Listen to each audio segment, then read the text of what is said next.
General VK Pakistan को दत्ता तो जी, आपने क्या मैं घेरना, यहाँ वो तो पर पहले ही दुबई मरा का भी हुआ है। जिक्र करना हम तो उसको चाहूंगी। कंसिडर दुबई भी में नहीं जो ये करते। मुलाकात हुई है, क्या इसके भी कोई संकेत है? यहाँ पर हमने थोड़ा एक्सप्लोर नहीं किया सर जी।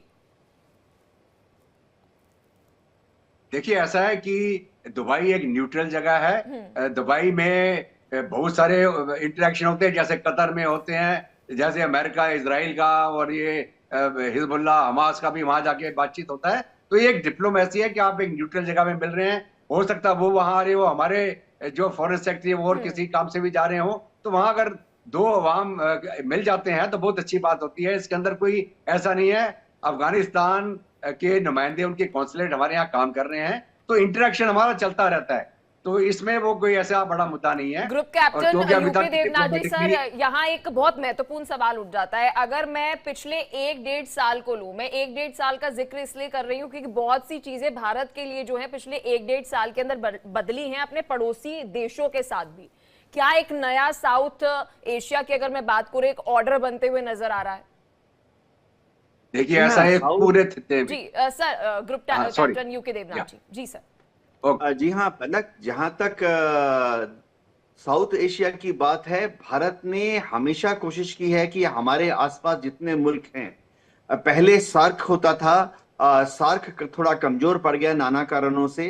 उसके बाद से हमारे रिश्ते सभी देशों के साथ बराबरी के प्रिंसिपल पर हमने आगे बढ़ाई हैं। हम्म। आप क्लासिक केस देख लीजिए, मालदीव्स। मालदीव्स में मौजूद सरकार ने शुरुआती दिनों में ऐसा रुख अख्तियार किया था जो कि शायद भारत के लिए काफी महत्वपूर्ण नहीं था।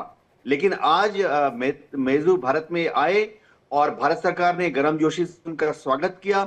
आज भारत और मालदीव फिर से मैत्री के दिशा में कदम से कदम मिलाकर बढ़ रहे हैं। हम्म। भारत वहां पे इन्वेस्टमेंट कर रहा है। सबसे बड़ी बात है, मैजू ने ये कहा है कि वो भारत की सुरक्षा संबंधी चिंताओं का ध्यान रखेंगे, जो कि राइट। एक इनडायरेक्ट तरीका है ये बोलने का कि वो चीन को वहां पर ज्यादा पैंठ बढ़ाने नहीं देंगे।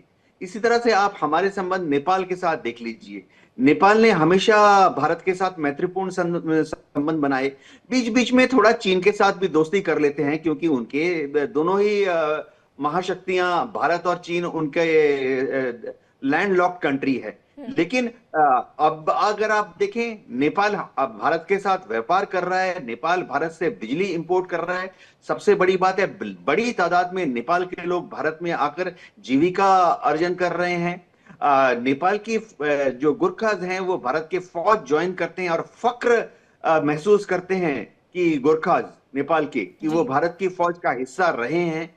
बांग्लादेश के साथ हमारा संबंध थोड़ा सा फिलहाल बादल छाए हुए हैं। लेकिन आप पलक देखना, जिस दिन वहां पर इलेक्शन हो जाएगा, हम्म। उसके बाद जो भी सरकार आए, चाहे बीएनपी की भी सरकार आए, वो भारत के साथ मैत्रीपूर्ण संबंध बढ़ाएगी।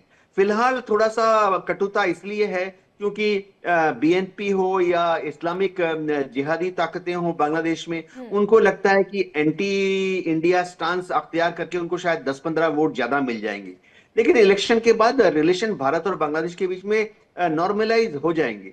इसी तरह से अफगानिस्तान, अफगानिस्तान के साथ हमारे रिलेशन अच्छे थे, अच्छे हैं, अच्छे रहेंगे। और तो और ये पाकिस्तान को समझना पड़ेगा कि ये कोई पाकिस्तान विरोधी मैनूवर नहीं है। भारत एक लोकतांत्रिक देश है।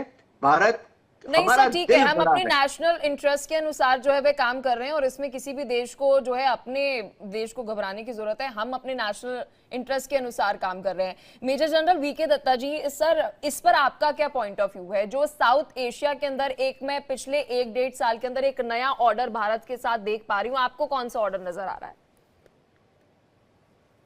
देखिए ऐसा है कि जब आप इंटरनेशनल स्टेज में देखते हैं जियो पॉलिटिक्स, हम्म। चीन अपना इन्फ्लुएंस बढ़ाने की चेष्टा कर रहा था नेबरहुड में। और खास करके चीन हमेशा भारत को एक अपना कॉम्पिटिटर समझता रहा है। जी। हालांकि वो बोलता जी अभी सुपर पावर बन के उसका मुकाबला अभी अमेरिका के साथ है, लेकिन उसको मालूम है कि अगर इस साउथ एशियन रीजन के अंदर कोई एक ऐसा मुल्क है जो चीन के साथ आंख से आंख मिला के इकोनॉमिकली, मिलिटरली और किसी भी और मुद्दे के ऊपर अगर खड़ा हो सकता है तो वो भारत है। और इसी के चलते चीन ने आज जो ये लद्दाख के अंदर सिचुएशन पैदा करी थी, उन्होंने सोचा था कि शायद कोविड का समय था जब पिछला वाला, हम्म। और भारत की फौज एकदम रिस्पॉन्स नहीं कर पाएगी। भारत की फौज ने 15 दिन के अंदर मिरर डिप्लॉयमेंट कर दिया वहां।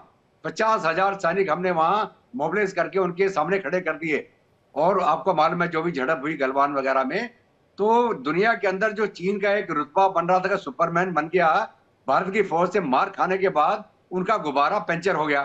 पूरी दुनिया को समझ आया कि अगर दुनिया के अंदर कोई ऐसी फौज है जो चीनियों के साथ लड़के उनका मुंह तोड़ जवाब देगी, वो भारत है।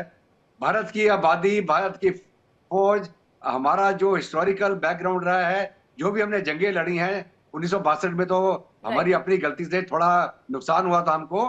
उसके बाद 1967 में हमने इनको पीटा था। खैर वो बात अलग है, लेकिन चीन अपना इन्फ्लुएंस इस इलाके में बढ़ाता चला जा रहा था। बहुत सारे यूरोपियन मुल्क और जो और पावर्स हैं वो नहीं चाहती थी कि भारत एक पावर के तौर पे उभरे, जो हम उभर रहे हैं, चाहे हमारी इकोनॉमी हो, चाहे हमारा इन्फ्लुएंस हो इंटरनेशनली। लोगों के डीप स्टेट जिसको हम बोलते हैं, उन्होंने बहुत कोशिश करी कि किसी प्रकार भारत को डिस्टेबलाइज किया जाए। तो ये सारे मुद्दे, चीन, डीप स्टेट, ये मिलके भारत को डाउन प्ले करने की कोशिश कर रहे थे। लेकिन भारत ने प्रूव कर दिया वो किसी के दबाव में आने वाला नहीं है। हमारा जो नेबरहुड है उनको भी समझ आ गया कि भारत एक ऐसा देश है, आपको बिना कुछ अपना बेनिफिट देखे हुए एक मित्र की तरह आके मदद करेगा। और उसका उदाहरण श्रीलंका देख लीजिए आप।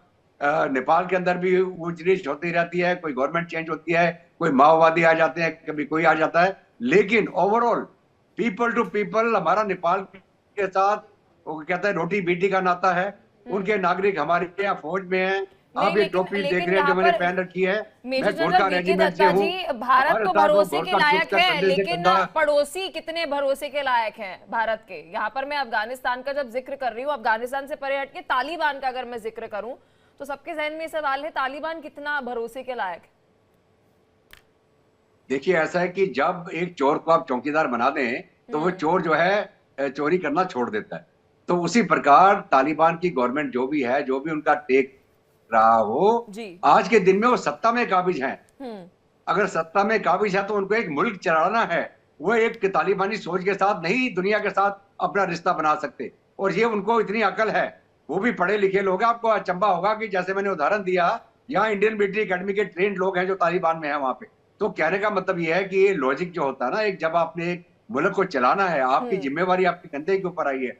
तो उन्होंने भी क्या बोला ये मीटिंग में दुबई में, कि भारत की रक्षा की हित और उसकी सुरक्षा का ध्यान रखेगा तालिबान। ठीक है। और क्या मैसेज है ये पाकिस्तान को, कि अगर तुम समझते हो कि तुम टेररिज्म या कोई और हमारे माध्यम से आप कुछ करने की कोशिश करेंगे, वो नहीं होगा। और अगर उन्होंने हमको एश्योरेंस दिया है कि हमारी सुरक्षा का ध्यान रखेंगे, तो आप ये मान के चले कि भारत ने भी बोला होगा आप फिक्र मत करें, आपकी सुरक्षा भी हम ध्यान रखेंगे। बिल्कुल बिल्कुल, तो आपकी बात से बिल्कुल सहमत है सर। बहुत शुक्रिया आप दोनों का, बेहतरीन आपने इस पूरे मुद्दे के ऊपर रोशनी जो है वह डाली है, पूरा एनालिसिस जो है वह दर्शकों को दिया है। बहुत शुक्रिया जुड़ने के लिए। तो देखिए ये मुलाकात के मायने क्या है, इस पर ही विस्तार से आज चर्चा की। खबरों का सिलसिला लगातार जारी रहेगा, लेकिन यहाँ पर रुक रहे हैं छोटे से ब्रेक के लिए।